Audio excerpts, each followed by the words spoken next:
इस जगह के बारे में जितना बताऊं उतना कम है। इस जगह का हर कोना एक खास कहानी का हिस्सा है। यहाँ का आर्किटेक्चर ऐसा डिजाइन हुआ है कि यहाँ के कुछ पत्थरों से भी म्यूजिक बजता है। यहाँ के मंदिर, रुइंस, लैंडस्केप या यहाँ की कोरेकल बोटिंग, हर जगह में कहानी छुपी हुई है। तो चलिए मैं आपको लेके चलती हूँ इंडिया के हिस्टोरिकल मार्वल पे, जिसका नाम है Hampi. Hello people, welcome back to my channel.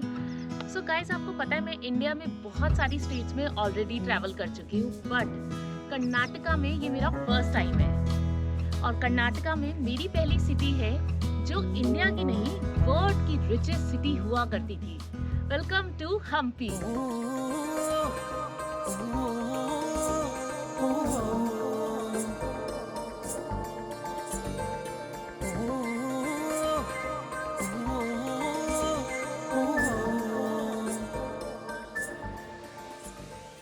और मैं नेक्स्ट 2 डेज आपको हम्पी की हिस्ट्री बताऊंगी, इसका आर्किटेक्चर दिखाऊंगी और यहाँ के सीनिक लैंडस्केप्स।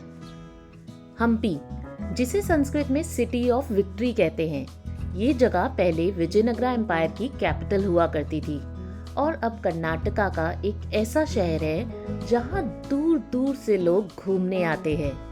इस शहर को 2 हिस्सों में डिवाइड किया जा सकता है, north and south Hampi.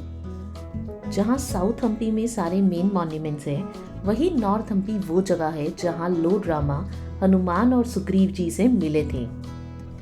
South Hampi एक यूनेस्को वर्ल्ड हेरिटेज साइट होने के कारण यहाँ पे कोई स्टे ऑप्शन नहीं है, लेकिन नॉर्थ हम्पी में बहुत ही ब्यूटीफुल स्टे ऑप्शन है, जिसमें से मैं रुकी हूँ लियो वुडन कॉटेज में, जहाँ रहने के लिए अमेजिंग हट्स तो है ही, लेकिन यहाँ की हाईलाइट यहाँ के बोल्डर्स का व्यू और तुंगभद्रा रिवर है।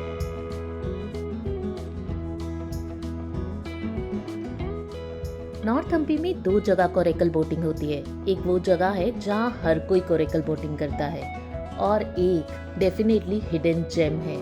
तो सबसे पहले मैं आपको लेके चलती हूँ जो जगह फेमस है। सो गाइस, मैं आई हूँ सानापुर लेक पे और मैं यहाँ कोरेकल बोटिंग के लिए आई हूँ। तो एक साइड कोरेकल बोटिंग हो रही है और एक साइड क्लिफ जंपिंग हो रही है। यहाँ की बोटिंग फ्रैंकली मुझे इतनी वर्थ नहीं लगी, क्योंकि हमारी राइड भी काफ़ी शॉर्ट थी, व्यू भी कुछ खास नहीं था और मेरे अकॉर्डिंग एक्सपेंसिव भी थी। मैं आपको रिकमेंड करूँगी, अगर आपको क्लिफ जंपिंग करनी है तो आप यहाँ ज़रूर आए, लेकिन अगर आपको कोरेकल बोटिंग करनी है तो मैं आपको एक बेटर जगह लेके चलती हूँ।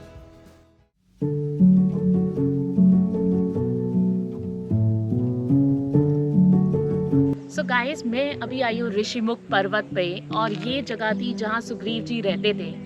In fact Hanuman ji first time Ram और लक्ष्मण जी से यहीं पे मिले थे। और मैं अगर आपको हम्पी के बारे में बताऊंगी तो हम्पी हिंदू माइथोलॉजी के लिए बहुत ही इम्पॉर्टेंट है। उसका सबसे बड़ा रीज़न ये है कि हनुमान जी का बर्थ प्लेस यहीं से 15 मिनट की दूरी पे अंजनाद्री हिल्स पे हुआ था। सो गाइस, मैं फिर से कोरेकल बोटिंग कर रही हूँ और मैं यहाँ से ऋषिमुख पर्वत से नीचे आके तुंगभद्रा रिवर में कर रही हूँ। तो मैं आपको रिकमेंड करूँगी, अभी मैं जो मॉर्निंग में मैंने सानापुर में बोटिंग की थी वो आप ना करिए और आप ये करिए, बिकॉज इसमें आपको टेम्पल्स के अलग केव्स में लेके जाएंगे और बहुत अच्छे एक्सपीरियंसेस हैं। इनफैक्ट ये बोटिंग मेरी 1 घंटे की होने वाली है, तो मैं आपको दिखाती हूँ कि आगे क्या क्या है यहाँ पे देखने के लिए। यहाँ की बोटिंग की खास बात ये थी कि यहाँ से बोल्डर्स का व्यू बहुत ही सुंदर लग रहा था और कुछ ऐसी जगहें थी जहाँ आप उतर के वहाँ के रुइंस को एक्सपीरियंस कर सकते हैं।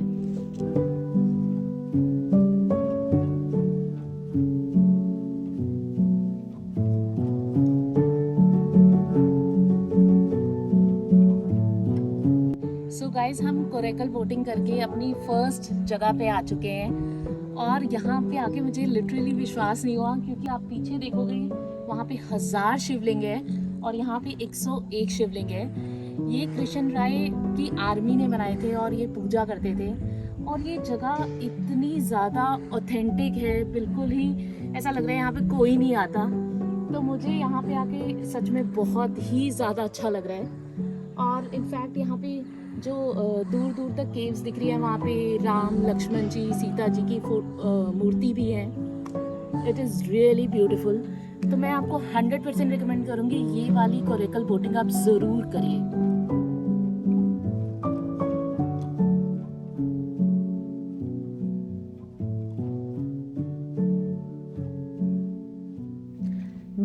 ईयर्स पहले हम्पी अर्थ का सबसे एक्सपोज्ड सरफेस हुआ करता था और इसीलिए नेचुरल फोर्सेस को चेंज होने की वजह से यहाँ की ग्रेनाइट रॉक्स ब्रेक होकर लार्ज बोल्डर्स बन गए।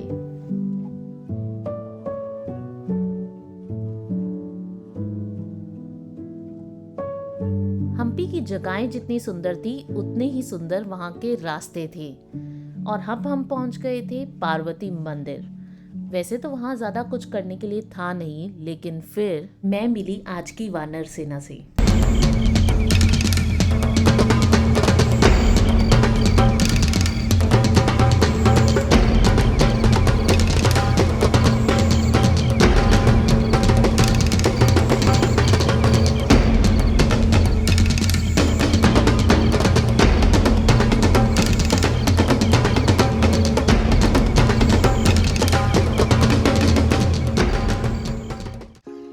Good morning people.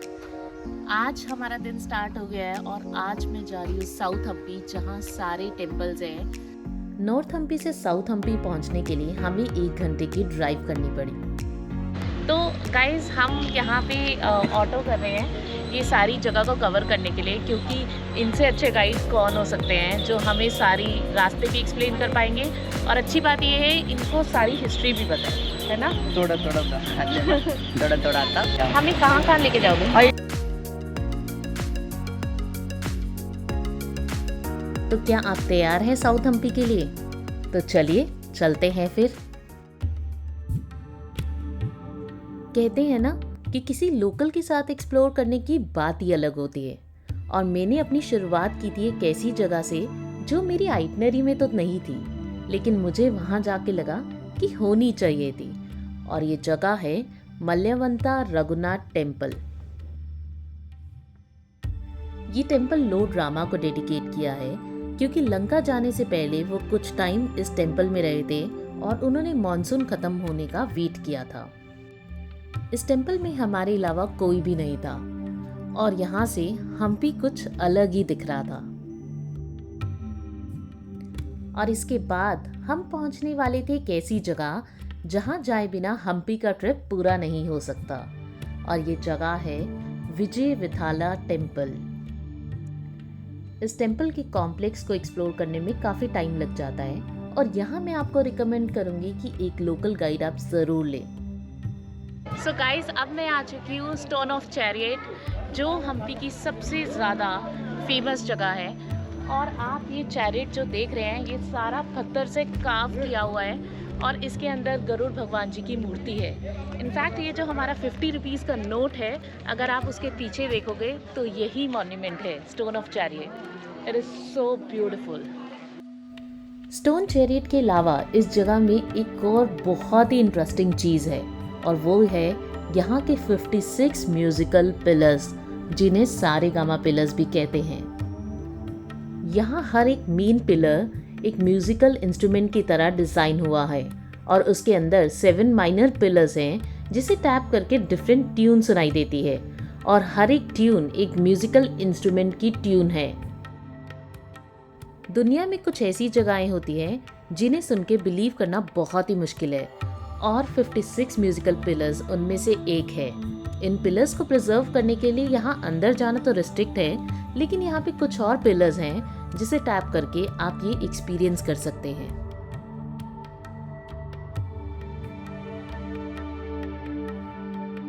यहाँ से निकलने के बाद हमने एक एक करके हम्पी के कुछ और मास्टरपीसेस देखे।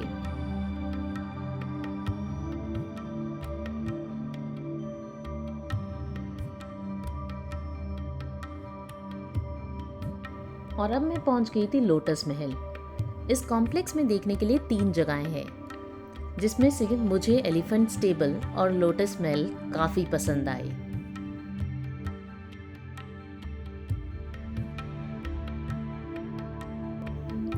लोटस महल को बनाया गया था विजयनगरा रूलर की वाइफ्स के लिए, और इसे वर्चुअल एयर कंडीशन रेजिडेंस बोलते थे उनकी वाइफ्स का।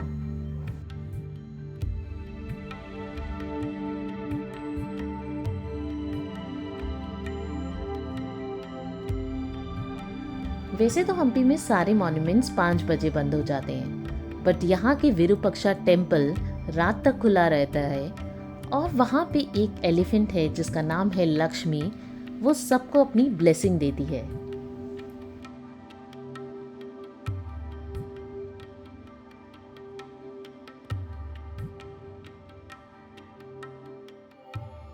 सो गाइज, यहाँ मैं अपना हम्पी का व्लॉग ख़त्म कर रही हूँ, बट उससे पहले एक छोटी सी रिकमेंडेशन है। अगर आपके पास टाइम कम है तो मैं आपको हाईली रिकमेंड करूँगी कि आप यहाँ पे ऑटो ड्राइवर के साथ टाई अप करिए, क्योंकि अगर आपके पास टाइम कम है तो वो बहुत कम टाइम में आपको बहुत सारी चीज़ें दिखा देंगे। सो आई होप आपको मेरे साथ मज़ा आया होगा इस वीडियो में, and if you like it please do like, share, comment and subscribe.